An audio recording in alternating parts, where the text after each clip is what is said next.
Ya, harapan saya jangan sampai kita ya menunggu-nunggu. Harapan saya Pemda juga bergerak. Jangan sampai kita yang bongkar, paling tidak yang punya duit makan Pemda. Iya. Ya bukan bicara ras, mereka dari suku mana aja datang ke sini, usaha di sini, sampahnya, Masya Allah, kita kampung yang di depan kios-kios jadi kebauan doang, nggak dapat apa-apa.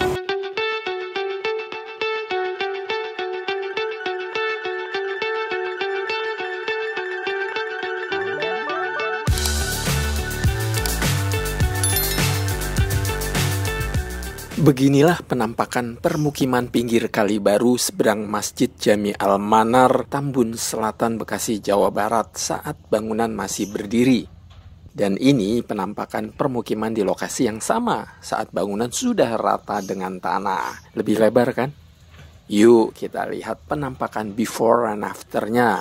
Anda pilih yang mana? Bagi pemilik bangunan liar tentu memilih tinggal di pinggir Kali Baru. Namun bagi warga mayoritas lebih suka kondisi seperti ini. Benar nggak? Kenapa? Sebab jalan Kali Baru nanti punya sisi kanan dan sisi kiri. Jika sebelumnya hanya satu sisi, saat ini pemerintah Kabupaten Bekasi sedang membangun jalan sisi yang sebelumnya banyak bangunan liar. Menjadi jalan raya tentunya. Nampak satu unit ekskavator masih terus merapikan dan melebarkan jalan. Warga Tambun Selatan yang membawa kendaraan nanti ke arah Jalan Poncol Mekarsari tidak cuma melintas di jalan sisi Jalan Camar, melainkan sisi yang berada di pinggir persawahan ini. Jika tidak ada bangunan liar, pengendara yang melintas bisa kembali menikmati pemandangan persawahan yang terbentang luas. Mantap kan?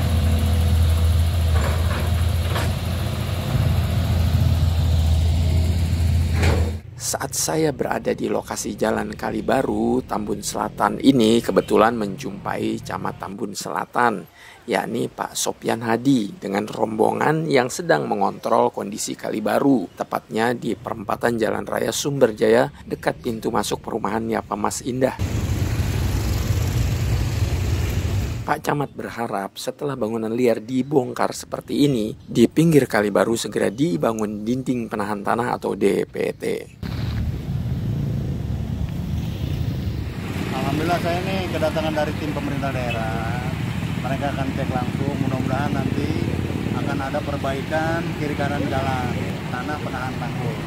Ya, harapan saya jangan sampai kita ya menunggu-nunggu. Harapan saya Pemda juga bergerak. Jangan sampai kita yang bongkar, paling tidak yang punya duit makan Pemda. Iya, harapan saya bisa dibangun oleh pemerintah daerah dari as pertama sampai ujung akhir Kali Baru. Seperti juga Pak Camat, Pak Lurah menambahkan nantinya Kali Baru yang melintas di 3 desa ini, yakni Desa Mangunjaya, Desa Tridaya Sakti, dan Desa Mekarsari, ada kelanjutannya, yakni di Turap. Ya, kita ingin hasil dari normalisasi Kali Baru yang di 3 desa, Desa Mangunjaya, Sumberjaya, dan Mekarsari. Ini akan ada kelanjutan, minimal ada turap, karena mengingat masyarakat itu ya selesai ada normalisasi ini ada kelanjutannya. Tentu nanti setelah diturap, Kali Baru ini semakin tertata dengan baik, ya enggak? Yang pasti juga turap yang akan dipasang berfungsi sebagai dinding penahan tanah yang memperkuat tanah agar tidak longsor dan air kalinya tidak meluap. Namun tentu saja jika Kali Baru nanti sudah diturap, jalan sisi yang sebelumnya ada banyak bangunan liar sudah dibangun jalan, warga diharapkan jangan membuang sampah ke kali lagi ya.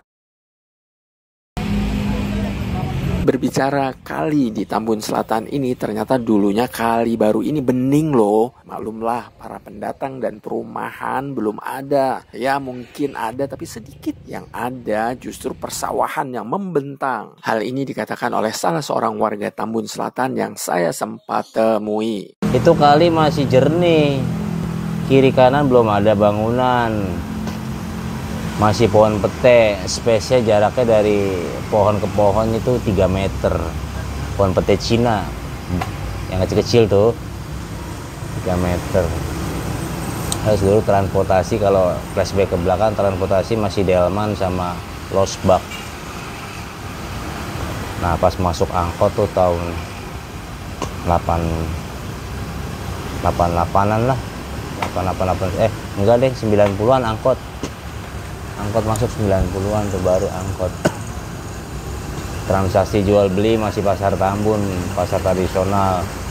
Tuh, mulai dah tuh istilah kerennya apa ya namanya, urbanisasi apa tuh, dari kota ke desa deh tuh mulai diisi lah tuh kekosongan Jabodetabek deh. Salah satunya Bekasi Kabupaten, mulai bangunan liar mulai bermunculan, tanah-tanah irigasi udah alih fungsi, pohon-pohon yang tadinya buat menghalang abrasi atau longsor, pohon pete seiring berjalannya waktu jadi bangunan liar.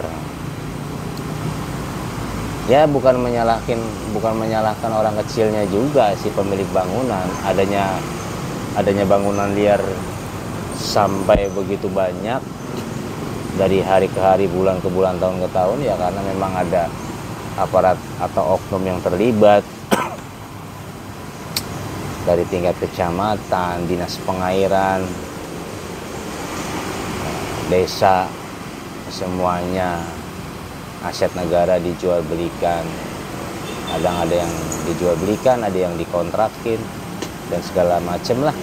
Barangkali Anda penasaran kenapa warga yang saya wawancarai ini tidak diperlihatkan wajahnya. Jadi begini, keputusan ini memang saya harus ambil atas kesepakatan saya dengan beliau. Warga yang bermukim di Tambun Selatan yang tidak jauh dari Kalibaru ini meminta saya untuk tidak merekam wajahnya, tapi boleh merekam suaranya. Jadi mohon maaf ya jika Anda penasaran dan hanya mendengar suaranya.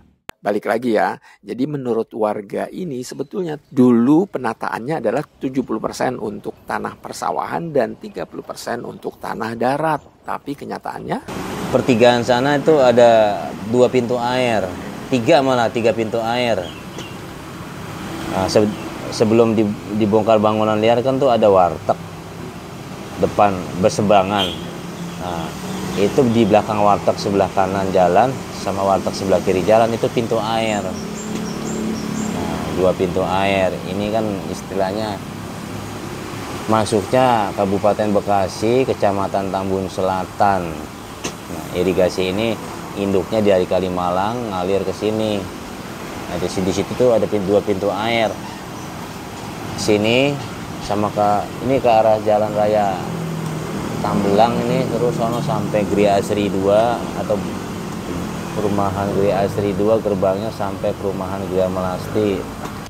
warga Tambun Selatan ini juga turut mengomentari mengenai figur Gubernur Jawa Barat Kang Deddy Mulyadi yang dianggap sebagai panutan bagi pemimpin-pemimpin di Indonesia saat ini. Bapak Aing bukan cuma menjalankan kebijakan atas kehendak kepentingan golongan atau partai politik, melainkan terpanggil hati nuraninya untuk Indonesia. Programnya Bapak Aing nih, alhamdulillah, mudah-mudahan figur beliau nih pembuka dan jadi panutan bagi pemimpin-pemimpin di Indonesia dari tingkat RT, RW, Kadus, Kepala Desa, Lurah, Bupati, Gubernur, bersinergi membangun, bukan buat kepentingan golongannya, bukan membangun buat partai atau kelompoknya, tapi terpanggil hati nuraninya untuk Indonesia. Apapun benderanya, apapun latar belakangnya, judulnya NKRI, ayo bangun. Orang hidup kagak 2 kali, sekali. Selagi masih dikasih kepercayaan menjadi pemimpin, entah itu dari tingkat RT, RW, dan segala macam sampai gubernur, manfaatinlah amanah itu untuk kepentingan masyarakat. Mudah-mudahan program ini bukan program sekedar program, tapi bukti nyata khususnya masyarakat Jawa Barat bisa menikmati hasil kerjanya beliau. Itu dengan jargon Bapak Aing. Saat ini Indonesia memang butuh pemimpin panutan, pemimpin yang bukan cuman omon-omon. Kemarin bilang A, besok berubah bilang B. Ibarat motor, mau belok kanan pakai sen kiri. Nah, dalam kebijakan pembongkaran bangunan liar di pinggir Kali Baru, Tambun Selatan, Bekasi, Jawa Barat ini, saya mendukung apa yang dijalankan oleh Bapak Aing. Semoga gubernur atau kepala daerah lain bisa mencontoh kebijakan pembongkaran bangunan liar di pinggir kali tanpa kompromi, termasuk di Jakarta tentunya.